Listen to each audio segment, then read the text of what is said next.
The O'Reilly Factor is on tonight. This lowlife, Michael Jackson, this guy was a pervert, he was a child molester, he was a pedophile. You can scandalize him, but we know better. Michael wasn't no freak. Michael was a genius.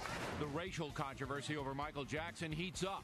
We will have both sides. Congressman King and Al Sharpton will be here. Memo. Now for the top story tonight, the growing racial controversy over Michael Jackson. While millions of Americans have watched the coverage of Jackson's death, millions of Americans are also fed up with the glorification of the man. Leading that charge is Congressman Peter King of New York. This guy was a pervert, he was a child molester, he was a pedophile, and to be giving this much coverage to him day in and day out, what does it say about us as our country? I just think it's we're too politically correct. No one wants to stand up and say, we don't need Michael Jackson. Well, joining us now from Washington is the controversial Congressman King. All right, now I have to say that Congressman Bobby Rush from Illinois and Hazel Dukes and NAACP officials implied you're a racist. What say you? That is absolute nonsense. I stand by everything I said, and there's absolutely nothing racist or racial in any of the words I used. You know, Bill, I was on your show over 7 years ago. I was the first Catholic politician in the United States to call for the resignation of Cardinal Law as Archbishop of Boston because he had failed to go after the child molesters in the clergy in Boston. This past weekend, Bob Herbert, the New York Times, an African-American columnist, said that behind the facade of Michael Jackson is the horror of child abuse. I don't see how pointing out a person's horrible record when it comes to misusing and abusing children, how that becomes racial in any way. And also, I'll just say this as an ironic point. On Sunday, the New York Times editorial, which is very seldom the Times has something good to say about me, but they praised me and John McCain because for 5 years we've had a bill in Congress, which looks like it's going to go through this year, to give a presidential pardon to Jack Johnson, the first African-American heavyweight champion. And we're doing that because his prosecution was racially biased against him. It was racism, and John McCain and I have spoken out against that. I certainly get no votes in my district for that. So I think, my record is clear, and I just think that people raising this issue are absolutely phony, and it's wrong. It is wrong. I agree. I've known you for a long time. You're not a racist, and Mr. Rush and Ms. Dukes are cheap for playing that race card against you. But the timing of what you said was harsh. It was harsh. Mm-hmm. And, the man just died. He has people who love him. In hindsight, might you have waited a week? No, Bill, because this had already gone on for 9 to 10 days. And I guess what put me over the edge was I spent the whole 4th of July with veterans and cops, firefighters, different parades in Wantor, Massapequa Park, as you would say, being with the folks.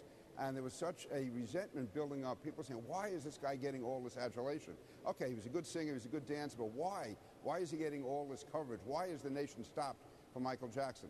So I was at Wantor American Legion Hall on Sunday. I was with somebody on my staff. We had a video camera, and I said, hey, I'm going to say what's on my mind.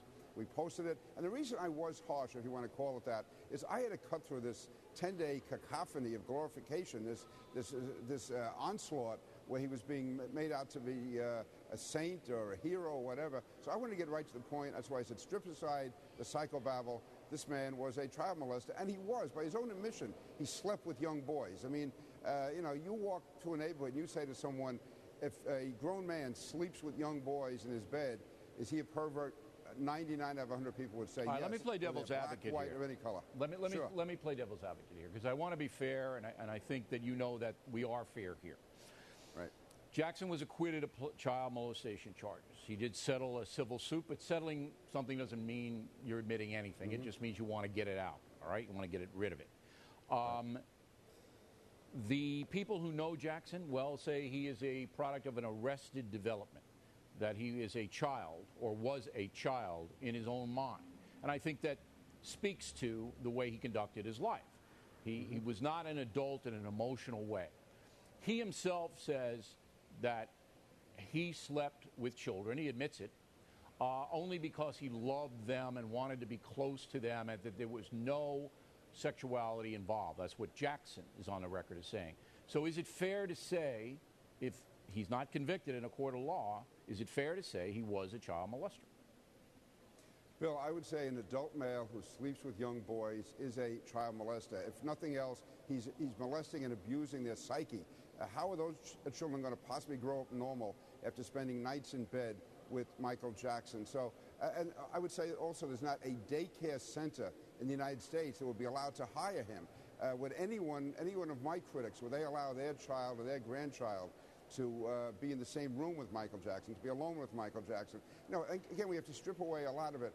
There's a difference between a criminal conviction and admitted conduct. I went back and I read also those articles by Maureen North detailing the way he had all these alarms in his bedroom and his mansion, and he had those alarms on when he was with these young boys. It was a deviant lifestyle. And to listen, if Michael Jackson had died, he got 1 or 2 days of coverage, that would have been fine. But the way it went on and on, with this wall-to-wall, round-the-clock coverage, and at the same time we have Americans dying in Iraq and Afghanistan. We have the president in Russia trying to negotiate arms control, nuclear arms control. To me, it was a real reflection on the culture of our country. And I really, you talk about a culture war, Bill. This, to me, I think the media and the political class and the elite class failed. They have our culture. Pat Moynihan spoke about defining deviancy down. It can't be much more down than what Michael Jackson did with young boys, and yet we exalted that over the last 10 days to 2 weeks. It was wrong. Why do you think the media played him as a hero? Perhaps it was political correctness. They get caught up in this Hollywood swirl, and it sort of fed on itself. And I guess no one wanted to just acknowledge the fact of what his record was all about. And so I just think that it was really a terrible failure by the media, by the elite. And I was saying what millions of Americans really felt.